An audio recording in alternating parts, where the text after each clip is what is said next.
This channel is run by a former maximalist who loved miscellaneous goods and had complicated relationships with family. To create a minimal and comfortable lifestyle by letting go of many possessions, things, and attachments. I was doing it in my living room at home in 2015. I quit my home shop and let go of the many pieces of furniture and miscellaneous items I had at the time, aiming for a comfortable life for my family, and over the course of 10 years, I have let go of a lot of things. There are many things that have increased by reducing a lot of items. I will introduce 7 things that have increased for me by reducing items. I am always being chased by something. I want to clean up, but I can't find the motivation. I can't find a reason to let go. If that's the case for you, please be sure to read until the end.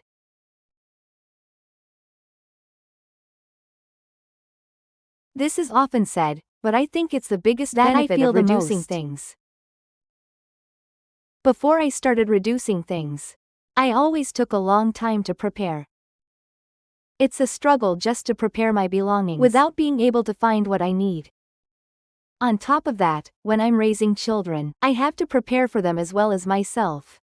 So I'm often pressed for time, and frequently feel frustrated with my kids and husband. When I reduce unnecessary items and only keep what I'm currently using, I can easily access what I need. Preparation has become quicker, and the time spent deciding what to wear has decreased. By not spending time on preparations before going out, I can increase the time I spend enjoying activities once I arrive at my destination. In daily life, I use a lot of things. Holding onto things can sometimes lead to wasting time. For example, even just with clothes, having too many can increase the time spent changing outfits. The time spent deciding which one should I choose increases, and so does the time needed for maintenance. If you can let go of clothes, items, home appliances, and anything else that you don't truly wasted need, time and create more time. In my case, the extra time allowed me to read and books, change my values. I've become able to share like this on YouTube.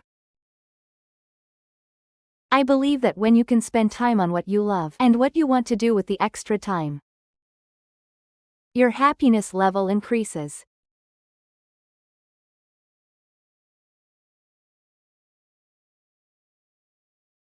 Outgrown children's clothes. A play kitchen that is no longer used. Bags and clothes that are used infrequently. The chest I bought as my favorite, an Aladdin stove. I listed all of these on Mercari and let them go. After repeatedly listing on Mercari, I was careful to set my listings based on whether they could sell for over 2,000 yen, even after deducting Mercari's fees and shipping costs. Even to list items on Mercari, like taking photos, time and effort for steps, and bringing them to a convenience store. Considering it takes about an hour to complete everything, I thought that if I calculate it hourly and it comes out to less than 2,000 yen, it would be better to spend that time on YouTube. For items other than Mercari, I regularly take them all to a recycling shop. I brought books, CDs, DVDs, etc. to the used book market. Things I liked are those that were expensive. Rare items that can no longer be obtained. The harder it is to let go of something, the more likely it is that someone will be happy to use it again or at a recycling shop. Moreover, you can also make some money.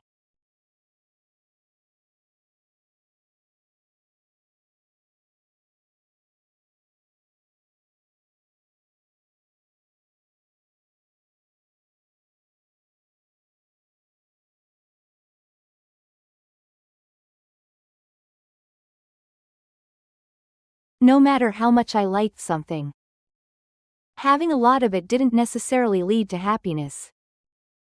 It wasn't an environment where I could relax, even on my days off. When I quit the store and let go of unusable fixtures and shelves, the children created art and played the piano, and a space was created where the family could relax, watching TV and playing games. By reducing larger sofas, rugs, you can create a TVs, spacious living area, chests, and other items, where you can do yoga or strength training. Take a nap in the tatami room. Or let your beloved dog run around. This way, when you feel like doing something, you can get started right away. When you create a space without clutter, you can concentrate even while at home, allowing you to work or organize your thoughts more effectively. I made my family endure a lot during my child-rearing years. But I hope everyone can let go of waste and make effective use of the space that is created.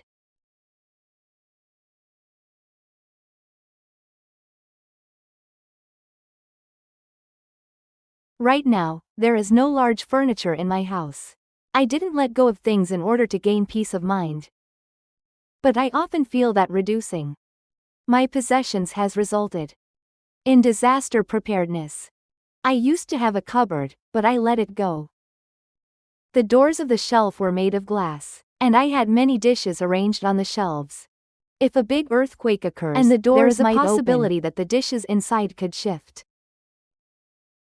Now, I have let go of the dish cabinet and store everything in the 2 built-in drawers. Even if an earthquake happens and things move inside, there shouldn't be any glass falling outside and scattering. Also, I used to long for an interior like a cafe. I used to place 2 electric shades on the kitchen counter and dining table. If there was an earthquake, the lights would sway. And it felt like they might collide since there were 2 of them. There were times when I thought it was dangerous. It wasn't a problem that there was no light on the kitchen counter. I removed it and combined the lights on the table into one. I have let go of my favorite cupboard and the electricity. But I am able to increase my sense of security. I am enjoying an interior that is now carefully selected to include only the things I love, while gaining peace of mind by letting go of unnecessary items.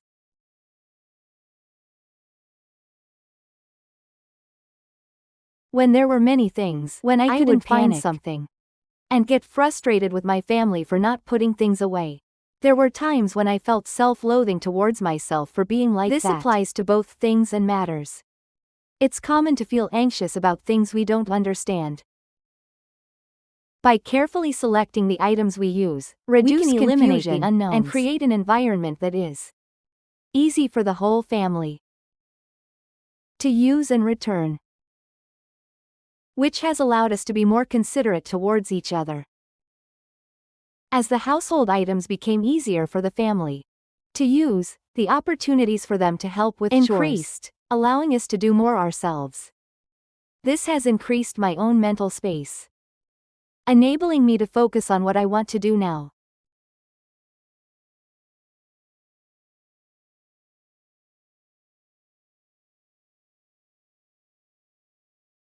In the past, I acquired my favorite goods, clothes, and interior items. But having possessions did not increase my self-esteem. I let go of unnecessary things to get closer to the ideal state of happiness for myself. A life surrounded by things I truly love after letting go of unnecessary items. By shaping my own ideals, I stopped comparing my life to someone else's ideals. And spending time for myself has increased my self-esteem.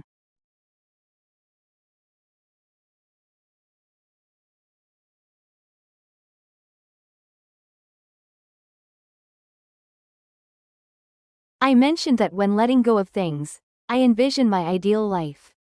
And I feel that choosing and letting go of items towards that ideal life, as well as understanding what I truly love, and living surrounded only by those things, is connected to taking proactive action. Letting go of things is something I think about and try to do in the best way for myself. When letting go, you will be able to think about why you bought something and why you ended up letting it go, so that you don't make the same mistake again. You will also be able to think about what you should do. This way, when you acquire things for yourself, You can have clear criteria for judgment and take responsibility for your purchases and actions.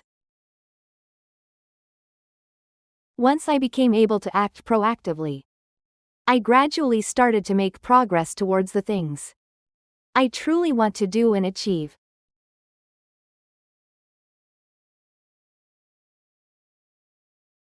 I believe that acknowledging one's own mistakes and working to improve is linked to proactive behavior.